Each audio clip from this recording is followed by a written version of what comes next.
Welcome to the Monarch Group Podcast. Today's guest is Lee Harris, a real estate attorney and owner of Limestone Title and Escrow. Formerly General Counsel for the Kentucky Real Estate Commission, Lee brings decades of experience protecting consumers in real estate transactions, and she's one of the most trusted voices in the Louisville market when it comes to contracts, closings, and doing things the right way.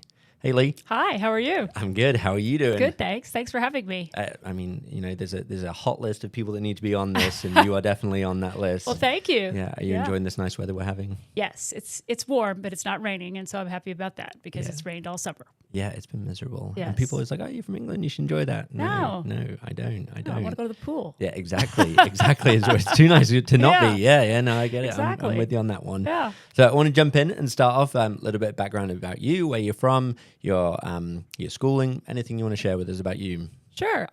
I was born and raised in Louisville. I grew up in Anchorage, and I actually went to collegiate from K through 12, which is very unusual. Most people who grow up in Anchorage go to Anchorage, but I never did. And then after I graduated from collegiate, I went to Princeton University, and then I came back to Kentucky and went to law school at UK.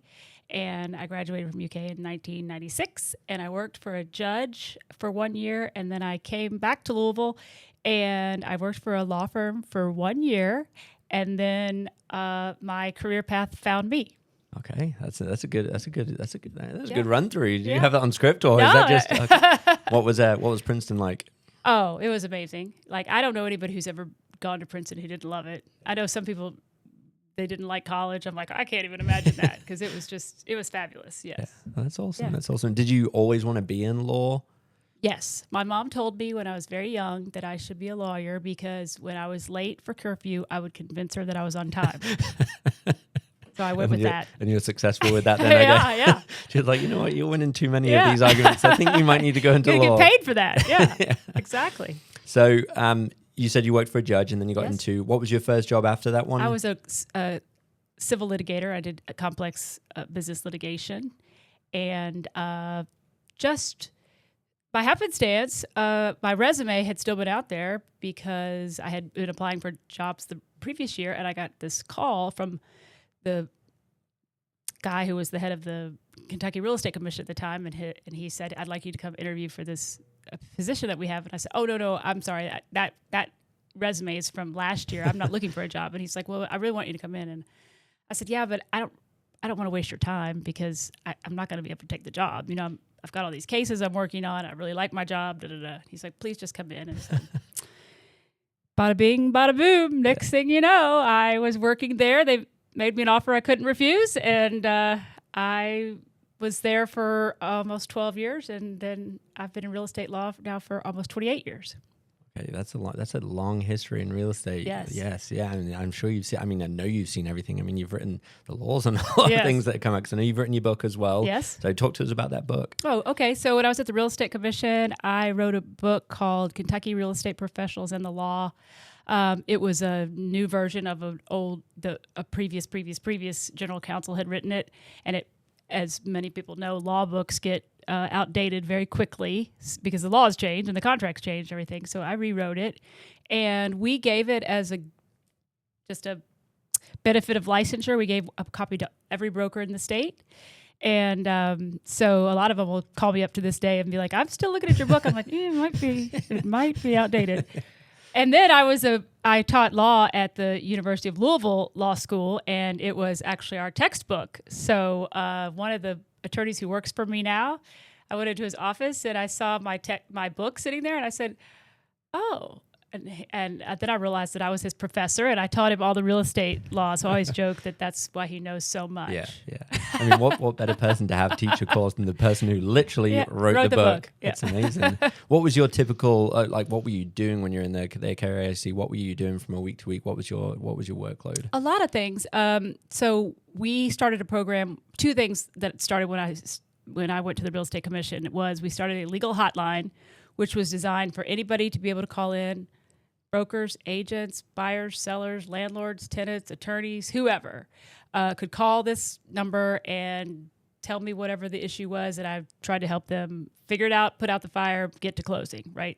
So buyers want to buy, sellers want to sell, agents want to close, attorneys want to help their clients, all of that. So that was a big part of my day. And then we also started a mediation settlement process for complaints. When I got there was about 250 complaints, I think, backed up because they were having hearings on every single complaint, whether it was just something, easy and or whether it was something that needed to be dismissed or whatever. So I started doing mediations. I think I did probably about 400 during that time, and we got, I think we settled about 90% of the matters, and then the ones that were super, super serious would go to hearing.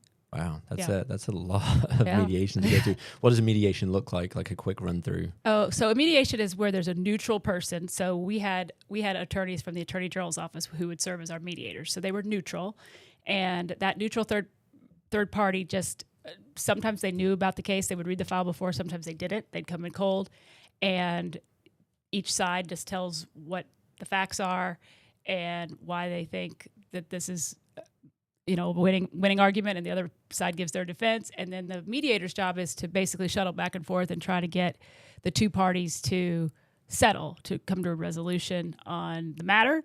And the Louisville contract has that as well as the dispute resolution process. And it went so well at the Real Estate Commission that I actually recommended that to GLAR in the year 2000. So that's been in there for 25 years. And I'm now a mediator also for GLAR. So I still do that a lot to this day. Okay, so seeing all those different cases, you've really seen a lot of different scenarios. And really, yes. I mean, that helps you with your job, I'm sure. I mean, that's absolutely, yeah. Sure, it's kind of tough, though, because obviously some people are going through some tough situations that maybe didn't go in their favor and, struggling. So I can imagine it's tough, but definitely helps you. And for all those people that reach out to you, it's like, you've probably been through it. Yes. Well, as we were just saying earlier, that I've never heard it all. I always think I've heard it all, and there's always something new. But if there was anyone who potentially heard it all, I'd say you're probably up there on the list. Yes. Yeah. And being at the KRAC for 10 years, that's a long time. What made you want to swap to Limestone?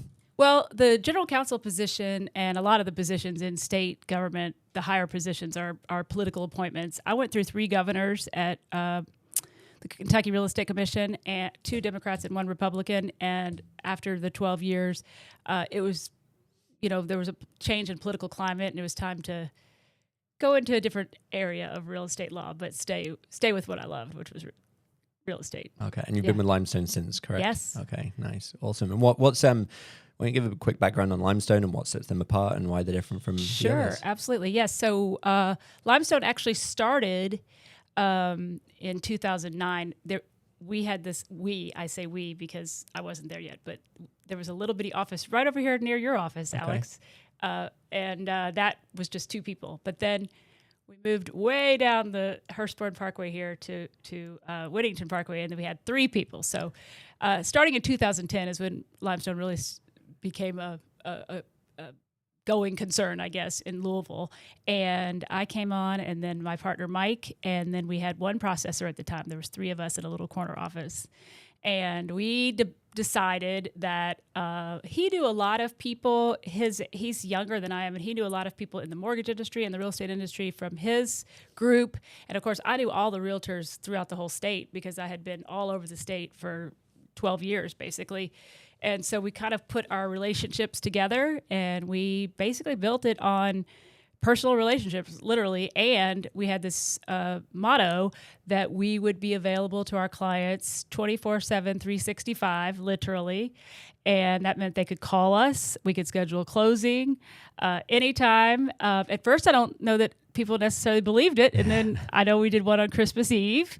Oh, wow. We did one in a car one time because the buyer had to go to some chemo treatments. So we rode over there. Nice. We signed on the way back. And by the time we got back, it was all signed. So, and we also give out our cell phone numbers and our emails, and anybody is willing to, we're willing to answer any calls, morning, noon, night, weekends, holidays, vacations, whatever it is. And so that Christmas Day as well? Yeah, Christmas Day. Still good. We definitely. I'm going to call you this Christmas. Absolutely, please do. Just a test me, like, hey, like, do you have a real estate thing? You're like, no, just call and say hi. Yeah. And how many attorneys do you have now at Limestone? We have 8. 8? Yes. That's a lot. Yeah. Yeah, because I So think we've that's really what grown. I think some people don't get is that there's, not to name any different companies, but there's some of them don't even have attorneys on staff, which if, I know for me and my clients, if I want to get some help, I want to speak to attorneys. Right, sure. Who've been through everything that you've been through. Yes. So 8 attorneys, that's a lot. And they all here in Louisville? Yes. Okay. And we are opening up an office in Southern Indiana, and it's literally opening like this week or next week. And so we have an Indiana attorney as well. And so that one will probably grow too. Right now there's 3 staff. There's a processor and a manager and an attorney there, and that will probably grow too. So in Louisville, I think we now have about 40 employees up from the 3 that we started with. That's incredible. That's a huge. Yeah. I mean, I know every time I go there, I feel like I see someone new that I've not seen the last time that was there. That's also, I mean, that's definitely one thing that I would say sets Limestone apart is that you do have a huge staff, and it's just, you're not struggling to get hold of anyone. I know every time we've needed to reach out to Limestone, always get a response. So that's definitely a good thing. Now, going from KREC to Limestone, how's your day-to-day change now? Like, what are you doing now as opposed to what you were doing at KREC? Well, I actually do a lot of the same things. So the one place you don't ever see me is in the closing room. Which upsets me. I mean, at least one. I have to have at least one, I haven't closed a loan in quite a long time because we thought it would be best to have at least one person who was always available to answer a question that comes in through an email, text, or phone, or to draft some language that needs to be done very quickly for a closing, or to help someone put out a fire that needs to be done. And if I were in the closing room for an hour or 5 hours or 6 hours per day, as well as all the other attorneys, then we wouldn't have that one person that could be a go-to. So I hang back and I help our clients put out fires, and I draft a lot of contractual language, and I do also a lot of mediations under the GLAR contract. I'm a mediator, and sometimes I help people, one of the sides, buyer or seller, with their mediations. The mediations that come down the pike from the GLAR contract are typically property condition, where a buyer purchases a property and they feel like something's wrong with it that wasn't disclosed. That's the vast majority of the cases. I'm also an arbitrator who on the second step in the GLAR contract is arbitration, and so I also am an arbitrator under that list. So if something goes to arbitration, I may be chosen by GLAR to arbitrate that for them. And I own also a real estate school, part owner of a real estate school. So a lot of what I do is education for our clients. I provide in-house CE, continuing education for agents, and then I go to a lot of sales meetings throughout the city on a regular basis, and they'll throw out a topic to me. Hey, can you come on Tuesday and present about contract clauses, or can you come present about backup offers, or whatever it might be. And so I do a lot of educating and just trying to, help everybody to have a pleasant real estate experience, because it's supposed to be a really pleasant experience. That's a lot of different hats you wear there. I mean, I can definitely see how you got a busy day going. Yes, it's always something different. Yes, which is part of the fun of real estate. It's always something new. That's right. Always something new. So shifting to consumers now, for anyone going through now, I know the GLAR contract sort of back to back. You've been through it many times. You help essentially write it. Yes. What do consumers need to know when they're getting presented one? What should they first be doing? Well, the number one thing you need to do is, with your agent, read your entire contract. It is about 7 pages now, and that might seem daunting. And a lot of the paragraphs might, it's small print, and there's a lot of words, and people might think, I'll skip that one. It doesn't sound that interesting. But really, you should read, all the sections of your contract. Number one, just to know what you're agreeing to, and also to have that in the back of your mind when something might come up during the transaction.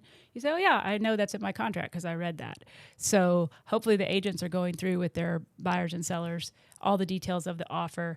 Ask questions. That's very important. A realtor's job is very similar to what my job is. We're trying to advise our clients to make the transaction go well, to make the transaction legal, to make the transaction smooth. And so the way you get there is asking questions. If there's something that you don't understand in the contract, don't be embarrassed to ask, because there's a lot of terms in there.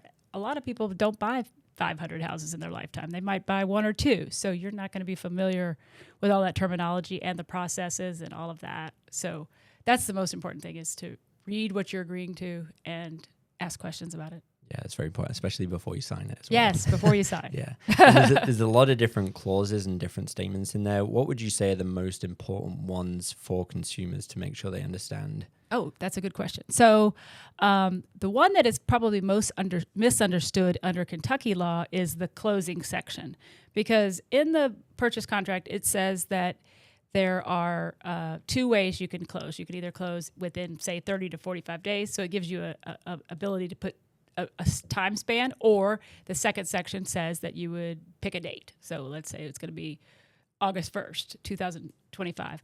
The consumers, are understandably think, well, that means it's going to close on August 1st, 2025. I mean, it says that right on the page. How could it be any different? But really, it's either the 30 to 45 days or the August 1st. Those are goals.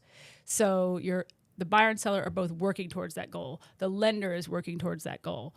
The appraiser is working towards that goal. But there are a lot of cogs in the wheel that everything has to, be running smoothly. And if, let's say that, the appraiser couldn't get there in time, or let's say there's a blizzard or something, there's a lot of things that could happen that could throw that time frame off. So it basically, what's good to know is that you're shooting for that day.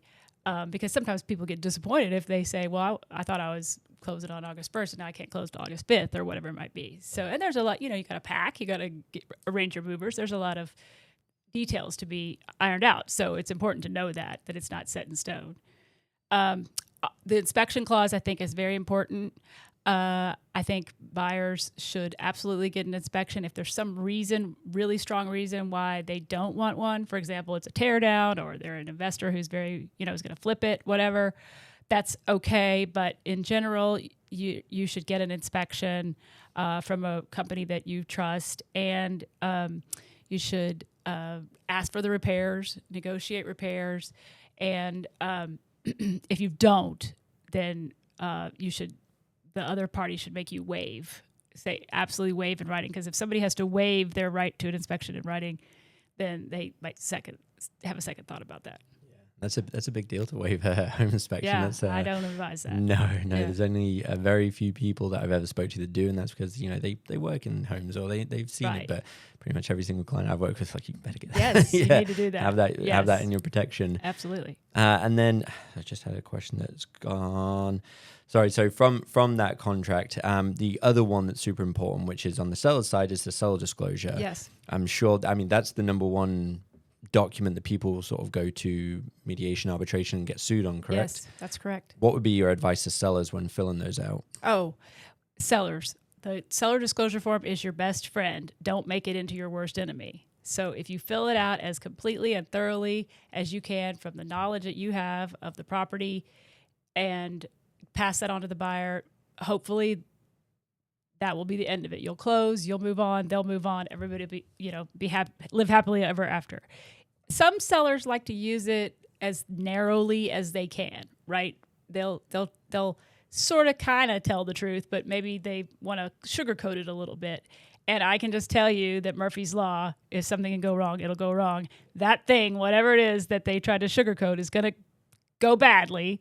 And that just opens up a whole new can of worms. And then they're sending you a demand for money, or they're sending you a mediation notice. Then if you might have to go to arbitration. It's just a lot of heartache, a lot of headache, a lot of stress. So please use that as your friend, because it is a piece of written evidence that says, I disclosed these things, case over, versus I didn't disclose them, case open. Yeah, and it's like their fear for how much it could potentially affect their sales price is probably less than the amount they get sued for, right? If they try and hide it. Absolutely. And I always have sellers, they come to me and they say, hey, this happened in 2020, we fixed it. Do we have to put that as well?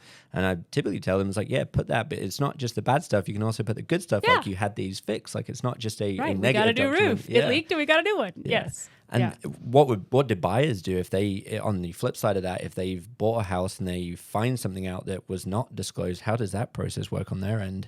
Well, hopefully the buyer has had an inspection, and the first thing you should do is pull out your inspection report and see if that was uncovered by your inspector. And if not, then the inspectors may have some culpability in that as well. The second thing, pull out the seller disclosure form and see if it was disclosed. If it was not, then I advise people to get estimates. Okay, let's say it's the seller said the basement's never leaked, and let's say that turns out to not be true. And so maybe you have a waterproofing company come out, give you an estimate, maybe two different companies, send the least expensive thing to do is to send an email. It doesn't even cost you a stamp. You can send an email and say, I found this issue. Here's what the disclosure said. It's going to cost us $8,000 to waterproof the basement. We'd like to resolve this amicably. Believe it or not, a lot of the times that settles it. It's over. Nobody wants to be involved in it. Even attorneys don't want to be involved in legal skirmishes. So definitely lay people don't want to be involved in legal skirmishes. So sometimes that works. Sometimes they either ghost you or they say, no way, we didn't know about it, we're not going to pay. And then at that time, you would file a mediation if you want to go forward. And the mediation is a very simple and inexpensive way to try to resolve most of the disputes that are out there. It's going to cost probably each person about $400 for the mediation fee.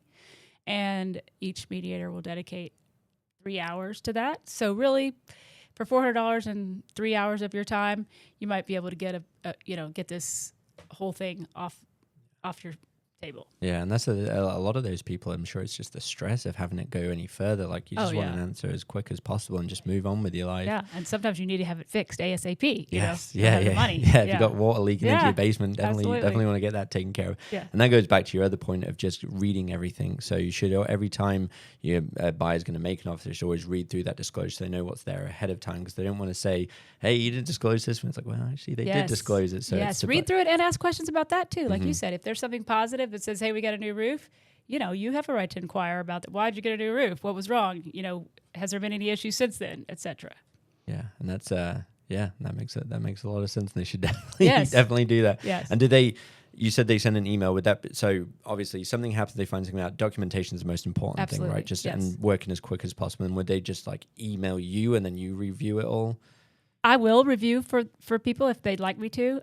Sometimes people send it to their agent and have asked their agent to forward it to the other agent, and they sort of act as the go-between for the letters. But yes, I think nowadays with our phones, you could take a video of it leaking, you could take pictures, you could have all kinds of things, whatever you can send to that other person to show this is a real issue, and that sometimes helps that process too. Also, as close to the closing as it can happen. We've literally had people, a year and a half later say, oh, my basement started leaking. And the seller says, well, it hasn't leaked for a year and a half. It didn't leak before that, right? Yeah. It just started. So it's got to be in a short time frame. Right. There's certain factors that have to be taken in. Okay. Yes. When going through a buying process or a selling process, you've seen a lot of changes from when you first started to now. What are the biggest risks that buyers and sellers face at the moment from your side of the table, not from being a realtor, but from the title, the legal side? What do you see out there? Oh, yeah. Well, there are a lot of encroachments out there. And encroachment means, say, your neighbor's fence is a foot over onto your property, or the driveway is a foot over, or the garage, or whatever it might be. Most people have gone away from getting actual surveys before they purchase. So even in plotted brand new neighborhoods, there's going to be encroachments, and especially in older neighborhoods, there's lots of encroachments. But that's not a bad thing. You can always work that out. We don't see a lot of closings that don't go through because of that. But you do need to protect yourself, and you need to protect your buyer. If you're the seller, go to the neighbor, say, hey, we need to work this out. We found out that your driveway is a foot over on our property. They could either get an easement for that. We can draft that up for them and file it of record. They could pay a small amount, whatever that little strip of land would be worth, and then they could get a new legal description. There's a lot of ways to work it. Or sometimes the neighbors are like, you know what, we don't care. We'll be good neighbors. This foot isn't going to change our lives, right? Sometimes they're the opposite of that, and they're like, you get that driveway off my land, So that's one thing we see a lot is encroachment, and that's a lot.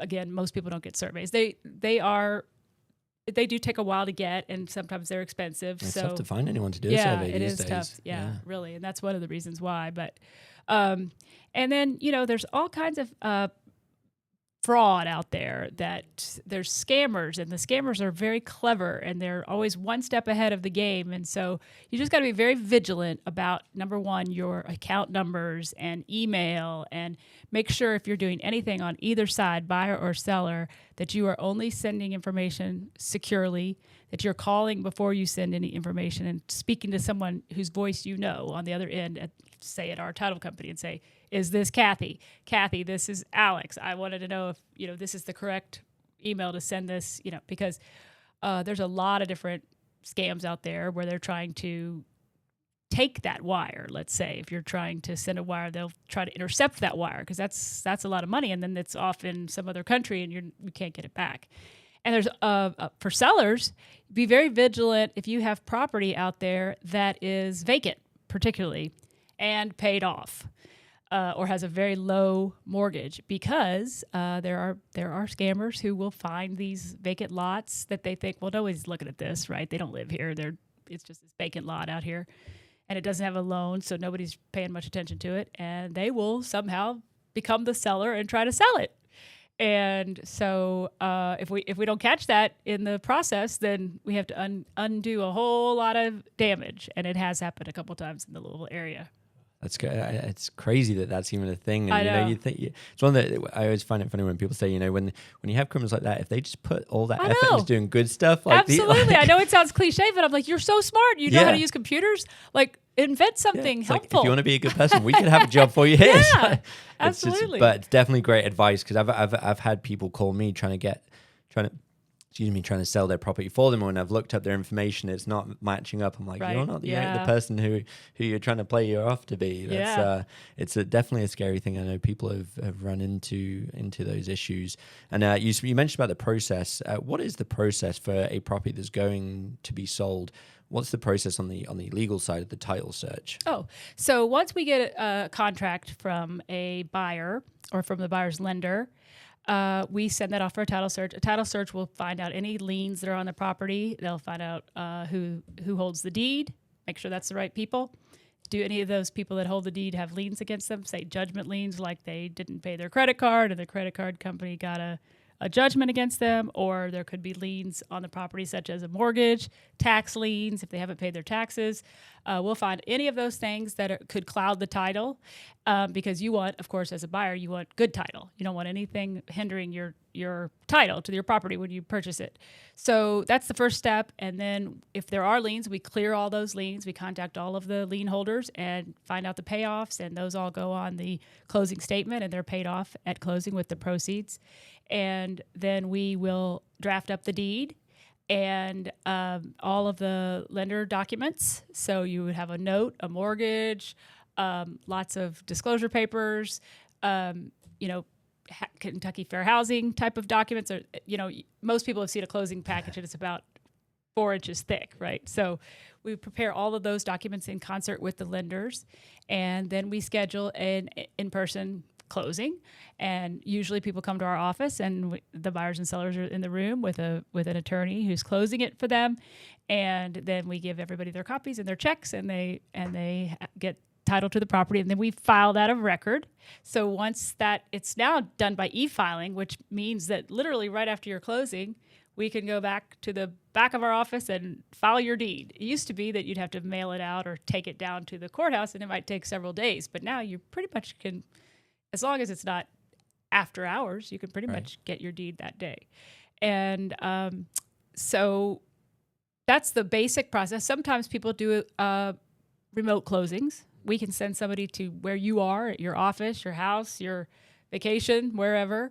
Or there's now starting to be also something called Notarize, which is a system where people can log on, and there is actually a person on there who is doing the closing, but the people are not actually in the room. Like a Zoom closing? Yes, exactly. Okay. Yeah, those are probably going to become more prevalent as well. I was going to have a follow-up question about that. When is Kentucky going to go to not in-person closings? That was it's happening now. It'll probably be more and more common. And we still have people who, number one, they don't want to do that, or they don't know how to do that. So I can guarantee you my mom could not do a notarized closing.